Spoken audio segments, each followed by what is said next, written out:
I used to avoid mirrors in salons. Not because I didn't care about my hair, because I did, and nothing ever looked right after 50. Today I'm showing you 5 haircuts that genuinely make older women look younger. Cuts real stylists reach for again and again because they work with what changes in our hair and our face after 50, not against it. I researched the best haircuts and styling fixes for women over 50 so you get real results, fast, not guesswork. If you haven't already, hit subscribe. I cover this every week. Part 1. The jaw-grazing bob that lifts your whole face. Here's something most women never hear from their stylist.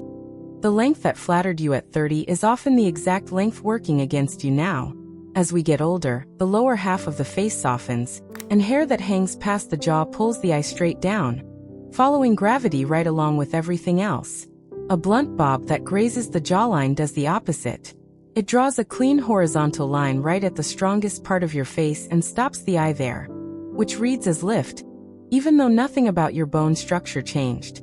I remember a viewer named Diane telling me she'd worn the same below-the-shoulder length for 20 years because it felt safe, familiar, something she didn't have to think about.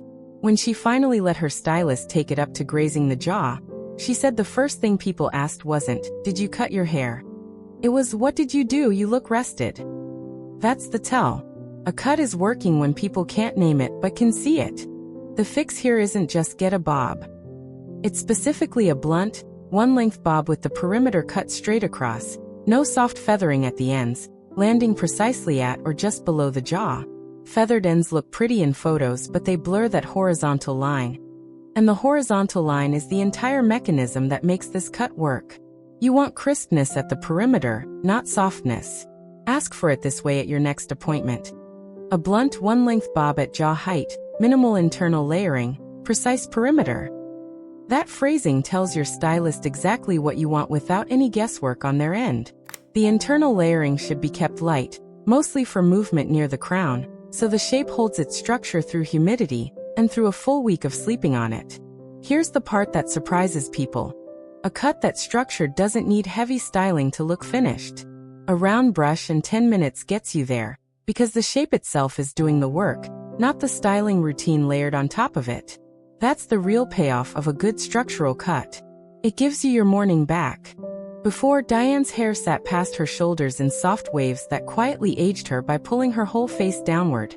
After, that same jaw-grazing blunt bob gave her a clean line right where her face is strongest.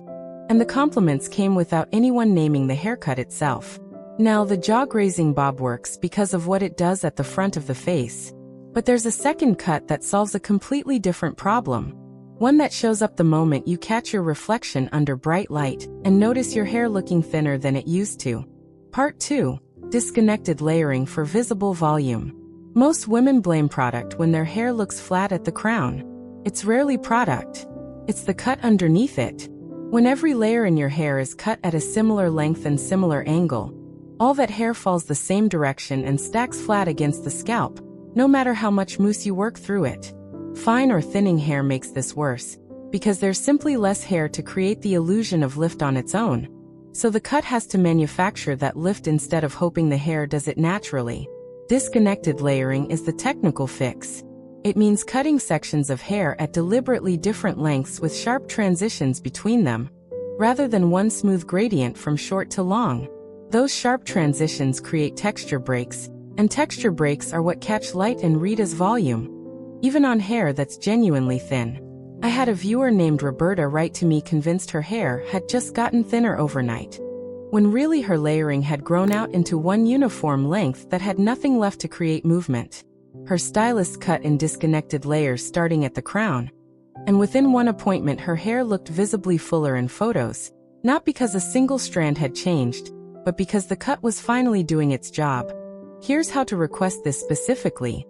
Ask your stylist for disconnected layering starting at the crown, with the shortest layer landing around chin length. That gives them a clear starting point and a clear target, rather than a vague request for more volume. The crown is the key placement. That's where lift matters most, because it's the area that reads first when someone looks at you from across a room. What changes as a result isn't just how your hair looks in a mirror up close. It's how it reads from a distance in photos, on video calls, Anywhere the overall shape matters more than any single strand. Roberta told me the real shift was in how people reacted on camera specifically. She'd stopped joining video calls with her camera off because she felt her hair looked tired. And after this cut, she left her camera on without thinking twice about it. That's the quiet, real-world payoff of getting volume right at the cut level instead of chasing it with product every single morning. Before, Roberta's hair sat in one uniform length with no texture break anywhere, reading flat under any light. After, disconnected layers at the crown gave her real, visible lift that held up in every camera angle she tried. There's a third cut I get asked about constantly, and it has nothing to do with length or layers at all. It's about the one section of hair framing your face directly, and most women are cutting it completely wrong. Part 3. The soft curtain fringe that reframes your face. Nobody tells you this part, but a full, blunt fringe cut straight across the forehead can add years the moment it grows and past its first perfect week. That's because a heavy, blunt fringe sits as one flat block low on the forehead, and a flat block of anything reads as heaviness, which pulls attention downward instead of opening the face up. A soft curtain fringe solves this completely differently. Instead of one blunt line, it's cut with a center part and long, face-framing pieces that sweep past the temples, blending into the rest of the hair rather than sitting as a separate block. Those swept pieces do something a blunt fringe can't. They draw a soft diagonal line along the sides of the face, which lifts the eye toward the cheekbones instead of anchoring it at the brow. I think about a viewer named Carol who'd worn the same blunt fringe since her 30s, trimming it herself every few weeks because it had become such a fixed habit she'd never questioned it. When she finally let it grow out into a soft curtain shape, she said the change in her reflection felt less like a haircut and more like someone had turned the lighting in her bathroom mirror up a notch.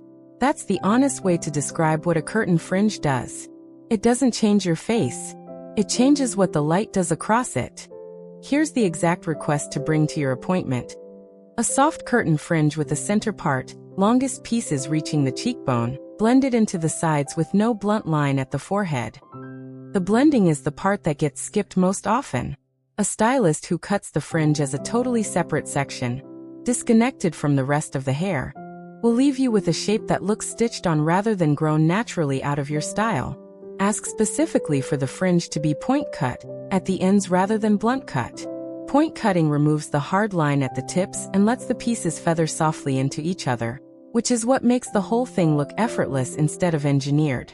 What changes as a result is subtle but real. The eye moves along the diagonal sweep of the fringe instead of stopping flat at a horizontal line across the forehead, and that single shift softens the whole upper face. Carol told me her daughter, who almost never comments on hair, asked her what skincare she'd started using. Nothing had changed except the fringe. The light was simply landing differently now. Before, Carol's blunt fringe sat as one flat, heavy line low across her forehead. After, a soft curtain fringe with point cut, face-framing pieces lifted the eye toward her cheekbones and softened her whole upper face. There's a cut coming up that stylists genuinely call a secret weapon for thinning hair. And it isn't a length or a fringe at all. It's a cutting technique most women have never heard named out loud. Part 4. Internal graduation for hair that moves like it used to. Here's the part almost nobody explains clearly. Thinning hair doesn't just lose density, it loses movement, and those are two completely different problems that need two completely different fixes. Most women chase density with volumizing spray and heat, but movement is a cutting problem, not a styling problem, and no product can manufacture it after the fact. Internal graduation is the technique built specifically for this. It means cutting the underneath sections of hair progressively shorter than the top layers, creating a soft internal stack that gives hair somewhere to move instead of hanging in one flat sheet. Think of it as building shelves inside the hair that the viewer never sees directly, but that support everything visible on top, the same way a good foundation supports a house without ever being on display itself. I had a viewer named Ellen tell me her hair felt heavy but thin at the same time, which sounds contradictory until you understand it.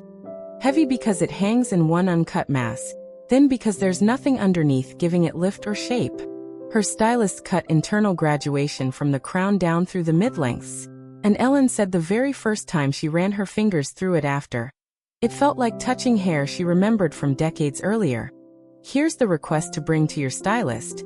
Internal graduation cut into the underneath layers only, top layer left longer and undisturbed, transition blended at the mid-lengths. That phrase underneath layers only matters enormously. If a stylist graduates the top layers instead of the underneath ones, you lose length and definition at the surface, which is the opposite of what you want. The blending at the mid-lengths is what keeps this invisible day to day. Done correctly, nobody ever sees the internal structure directly. They only see the result, which is hair that swings and settles naturally instead of sitting like a solid block. What changes as a result is almost entirely about how your hair behaves in motion. Turning your head, walking, even just talking with your hands near your face. Hair with internal graduation responds to movement instead of staying frozen in place. Ellen described it best. She said her hair used to look like a photograph of hair, still and posed. After this cut, it finally looked like hair belonging to someone alive and moving through her day. Before, Ellen's hair hung in one flat, undifferentiated mass with no movement at all. After, internal graduation through the underneath sections gave it genuine swing and life without changing a single inch of visible length. One cut left, and it's the one I get the most emotional messages about, because it deals with something almost nobody says out loud. The exact moment gray growth starts feeling less like elegance and more like exhaustion. Part 5. Baby lights that soften the gray grow out line. Here's the honest truth about growing out gray. It's not the gray itself that ages a woman in photos, it's the harsh, visible demarcation line where the old color stops and the new growth starts. That line creates a two-tone effect that draws the eye directly to the scalp. And anything that draws attention to the scalp specifically tends to read as tired rather than intentional. Baby lights are the fix, but they work completely differently from traditional highlights. They're extremely fine, hand-painted strands placed to blend gradually between the natural gray and any remaining color, rather than creating new blocks of contrast. Because they're so fine and so gradual, baby lights essentially erase the demarcation line by giving the eye dozens of small transitions to look at instead of one harsh one. I remember a viewer named Patricia who'd been growing out her color for nearly a year, and told me she almost gave up and re-dyed the whole thing, because the grow-out line had gotten so visible under office lighting that she felt self-conscious in every meeting. Her stylist placed baby lights specifically along that demarcation zone, and within one session the line that had been the source of a year of frustration simply wasn't visible anymore. Here's the exact request. Find baby lights placed only along the natural to gray transition zone, using a diameter no thicker than a strand of thread, blended rather than blocked. That thread-thin diameter is the detail that separates baby lights from regular highlights. Thicker foils create the same blocky contrast problem you're trying to solve, just in a different color. Ask your stylist to concentrate the placement specifically at the root zone and taper it off as it moves down the length, rather than distributing it evenly through the whole head, since the root zone is where the demarcation actually lives. What changes as a result is that the grow-out process itself stops being something to hide or manage.